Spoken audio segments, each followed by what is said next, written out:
11 സങ്കീർത്തനം. ഞാൻ യഹോവയെ ശരണമാക്കിയിരിക്കുന്നു. പക്ഷികളെ, നിങ്ങളുടെ പർവ്വതത്തിലേക്ക് പറന്നു പോകുവിൻ എന്ന് നിങ്ങൾ എന്നോട് പറയുന്നത് എങ്ങനെ? ഇതാ, ദുഷ്ടന്മാർ ഹൃദയപരമാർത്ഥികളെ ഇരുട്ടത്ത് എയ്യേണ്ടതിന് വില്ല് കുലച്ച് അസ്ത്രം ഞാണിന്മേൽ തൊടുക്കുന്നു. അടിസ്ഥാനങ്ങൾ മറഞ്ഞുപോയാൽ നീതിമാൻ എന്തു ചെയ്യും? യഹോവ തൻ്റെ വിശുദ്ധ മന്ദിരത്തിൽ ഉണ്ട്. യഹോവയുടെ സിംഹാസനം സ്വർഗത്തിൽ ആകുന്നു. അവൻ്റെ കണ്ണുകൾ ദർശിക്കുന്നു. അവൻ്റെ കൺപോളകൾ മനുഷ്യപുത്രന്മാരെ ശോധന ചെയ്യുന്നു.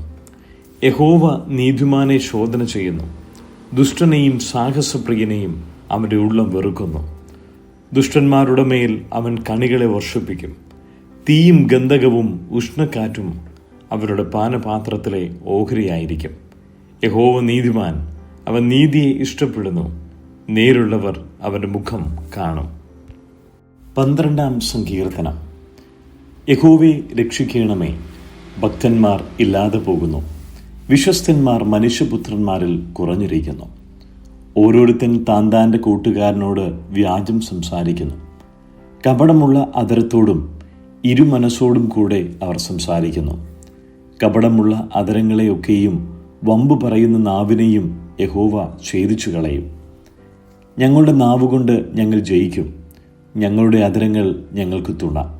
ഞങ്ങൾക്ക് യജമാനൻ ആർ എന്ന് അവർ പറയുന്നു. എളിയവരുടെ പീഡയും ദരിദ്രന്മാരുടെ ദീർഘശ്വാസവും നിമിത്തം ഇപ്പോൾ ഞാൻ എഴുന്നേൽക്കും. രക്ഷയ്ക്കായി കാംക്ഷിക്കുന്നവനെ ഞാൻ അതിലാക്കും എന്ന് യഹോവ അരുളി ചെയ്യുന്നു. യഹോവയുടെ വചനങ്ങൾ നിർമ്മല വചനങ്ങൾ ആകുന്നു. നിലത്ത് ഉലയിലൊരുക്കി 7 പ്രാവശ്യം ശുദ്ധി ചെയ്ത വെള്ളി പോലെ തന്നെ. യഹോവേ, നീ അവരെ കാത്തുകൊള്ളും. ഈ തലമുറയിൽ നിന്ന് നീ അവരെ എന്നും സൂക്ഷിക്കും. മനുഷ്യപുത്രന്മാരുടെ ഇടയിൽ വഷളത്വം പ്രബലപ്പെടുമ്പോൾ ദുഷ്ടന്മാർ എല്ലായിടവും സഞ്ചരിക്കുന്നു. 13 സങ്കീർത്തനം. യഹോവേ, എത്രത്തോളം നീ എന്നെ മറന്നുകൊണ്ടിരിക്കും? നീ എത്രത്തോളം നിന്റെ മുഖത്തെ ഞാൻ കാണാതെ വണ്ണം മറയ്ക്കും? എത്രത്തോളം ഞാൻ എൻ്റെ ഉള്ളിൽ വിചാരം പിടിച്ചു. എൻ്റെ ഹൃദയത്തിൽ ദിവസം പ്രതി ദുഃഖം അനുഭവിക്കേണ്ടി വരും. എത്രത്തോളം എൻ്റെ ശത്രു എൻ്റെ മേൽ ഉയർന്നിരിക്കും? എൻ്റെ ദൈവമായ യഹോവേ, കടാക്ഷിക്കണമേ.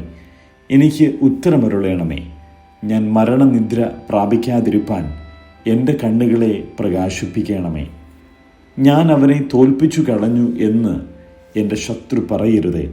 ഞാൻ ഭ്രമിച്ചു പോകുന്നതിനാൽ എൻ്റെ വൈരികൾ ഉല്ലസിക്കുകയും വരുതേ. ഞാനോ നിന്റെ കരുണയിൽ ആശ്രയിക്കുന്നു.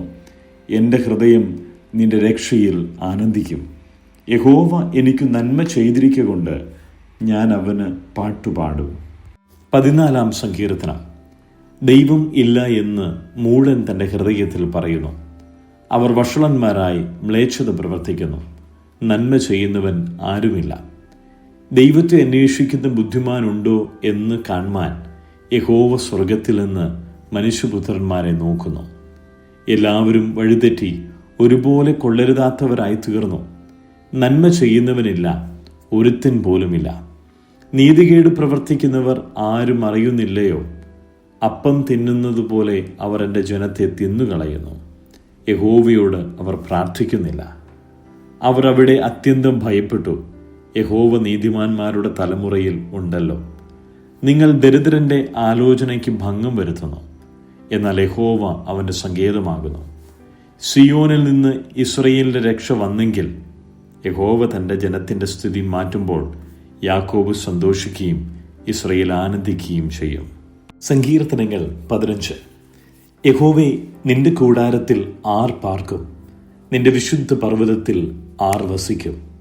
നിഷ്കളങ്കനായി നടന്ന് നീതി പ്രവർത്തിക്കുകയും ഹൃദയപൂർവ്വം സത്യം സംസാരിക്കുകയും ചെയ്യുന്നവൻ, നാവുകൊണ്ട് കുരള പറയാതെയും തൻ്റെ കൂട്ടുകാരനോട് ദോഷം ചെയ്യാതെയും കൂട്ടുകാരന് അപവാദം വരുത്താതെയും ഇരിക്കുന്നവൻ, വഷളനെ നിന്ദ്യനായി എണ്ണുകയും യഹോവ ഭക്തന്മാരെ ബഹുമാനിക്കുകയും ചെയ്യുന്നവൻ, സത്യം ചെയ്തിട്ട് ഛേദം വന്നാലും മാറാത്തവൻ, തൻ്റെ ദ്രവ്യം പലിശയ്ക്ക് കൊടുക്കാതെയും കുറ്റമില്ലാത്തവന് വിരോധമായി കൈക്കൂലി വാങ്ങാതെയും ഇരിക്കുന്നവൻ.